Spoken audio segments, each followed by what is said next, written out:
Sir medical కాలేజీల విషయంలో కూడా మీరు వచ్చి 100 డేస్ కూడా కంప్లీట్ కాలేదు. అంటే లాస్ట్ గవర్నమెంట్లో తీసుకొచ్చిన మెడికల్ కాలేజీలు ఆగిపోతున్నాయి. తర్వాత మెడికల్ సీట్స్ అన్ని ఆయన ఇచ్చిన జీవో ఒకసారి చదువుకోమని. ఆయన ఒక జీవో ఇచ్చాడు, ఆయన ముఖాన్ని తగిలిస్తా రాష్ట్రాన్ని తిప్పేదానికి. ఆ జీవో పెట్టి ముఖంలో తగిలిస్తే ఆ జీవోని కాకుండా ఏం అమలు చేసావో చెప్పానండి పోనీ. నేను స్ట్రైట్ కోసం అంటే ఆయన బాడీకి గట్టేసి తిప్పుతాం ఆ జీవోని. ఏ జీవో ఇచ్చాడో మీరే చదువుకోండి ఒకసారి పేపర్లో. మీరు కూడా చదివితే మీకు కూడా ఒక ఐడియా వస్తుంది. అప్పుడు నేను చెప్తాను.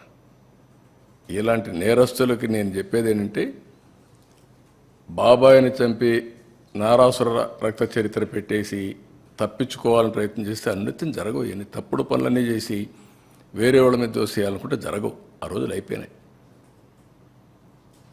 చెవికి కట్టి చూపిస్తాను ఊరంతా తిప్పి, పిచ్చి పిచ్చిగా అనుకుంటున్నా. ఏం చేసావో అన్నీ కూడా అంత ఈజీగా ఆలోచించద్దండి. నోటుకొచ్చేట్టు మాట్లాడడం. నిన్న ఏం చేశారో అది మర్చిపోయి ఈరోజు దాని మీద వాళ్ళు విమర్శించే పరిస్థితికి వచ్చారు.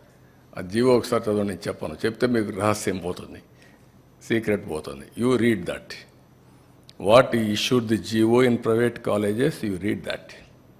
జిల్లా పరిధిలో ఒక కొత్త గవర్నమెంట్ మెడికల్ కాలేజ్ తీసుకురావాలి, ఉండాలి అనేటువంటి ఆలోచనతో ఈ రాష్ట్రంలో 17 గవర్నమెంట్ మెడికల్ కాలేజ్ని తీసుకొచ్చేందుకు శ్రీకారం చుట్టి సుమారు 8,500 కోట్ల బడ్జెట్తో మరి ఈ కాలేజ్ని తీసుకురావాలనేటువంటి ఒక ప్రణాళిక సిద్ధం చేయడం జరిగింది. ఒక్కసారి ఆలోచన చేయండి.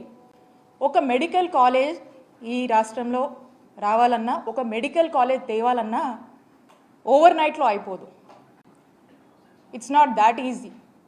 ఒక మెడికల్ కాలేజ్ మనం తీసుకురావాలంటే దానికి సరిపడేటువంటి ఫస్ట్ మనకు ఒక ల్యాండ్ ఉండాలి, సరిపడేటువంటి 330 బెడెడ్ హాస్పిటల్ ఫుల్ ఫంక్షనాలిటీతో విత్ అప్రోప్రియేట్ కావాల్సినంత మెడికల్ ప్రొఫెషనల్స్ అండ్ అన్ని హంగులతో కూడా మనకు టోటల్ ఫంక్షనింగ్లో ఉండాలి. అంటే ఒక మెడికల్ కాలేజ్ తేవాలంటే ఈ హాస్పిటల్ ఈ విధంగా ఫంక్షనింగ్లో ఉండాలి. అప్పుడు కానీ మనము దానికి ఇంకా కొంత క్రైటీరియా ఉంటుంది, దానికి కొంత సర్టెన్ టైం అంతా ఉంటుంది. సో దాన్ని మనము చూపిస్తా ఒక మెడికల్ కాలేజ్కి మనము అప్లై చేసుకోవచ్చు. సో ఇదంతా కూడా it's a time taken procedure.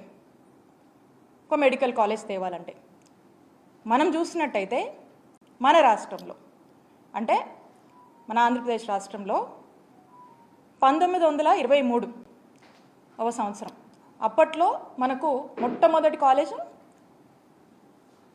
Andhra medical college మరి అప్పుడు మనకు వచ్చింది.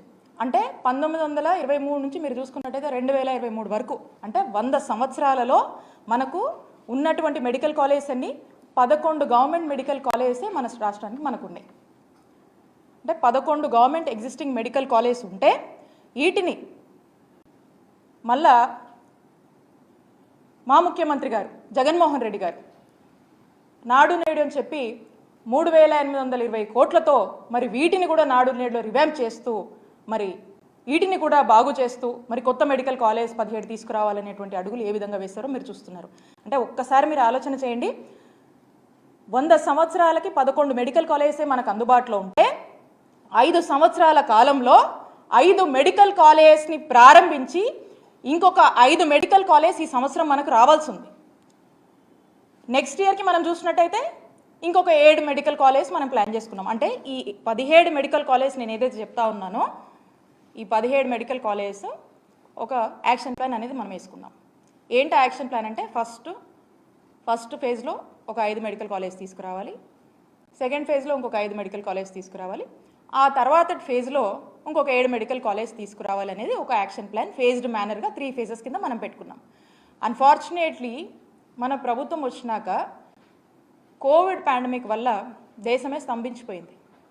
అలాంటి పరిస్థితులు ఎదుర్కొని కూడా ప్రజలకు మెరుగైన ఆరోగ్యం ఇవ్వాలి, ప్రజలు ఎప్పుడూ కూడా ఏ రకమైనటువంటి ఆరోగ్య పరిస్థితుల వల్ల ఇబ్బంది పడకూడదు, ఇంకో రాష్ట్రానికి మనం వైద్యం కోసం పోయేటువంటి పరిస్థితి భావితరాలకు రాకూడదు అనేటువంటి ఒక ఆలోచన చేసి మరి అంత కోవిడ్ పాండమిక్ని కూడా మనం ఎదుర్కొని రావాల్సినటువంటి 5 మెడికల్ కాలేజ్ని లేట్ అయినప్పటికీ కూడా అవసరమైనటువంటి మేరకు ఖర్చుని అన్ని విధాలుగా కూడా మనం అన్ని రిసోర్సెస్ని కూడా ప్రాపర్గా అక్యుములేట్ చేసుకొని యూటిలైజ్ చేసుకొని మరి చేయాల్సినటువంటి ఖర్చును కూడా చేసి అన్ని విధాలుగా అటు రిక్రూట్మెంట్ అయితేనేమి కన్స్ట్రక్షన్ రిలేటెడ్ అయితేనేమి ప్రతిదాన్ని కూడా మనం జాగ్రత్త చేసుకొని మరి ఈ 5 మెడికల్ కాలేజ్ని తీసుకొచ్చాము.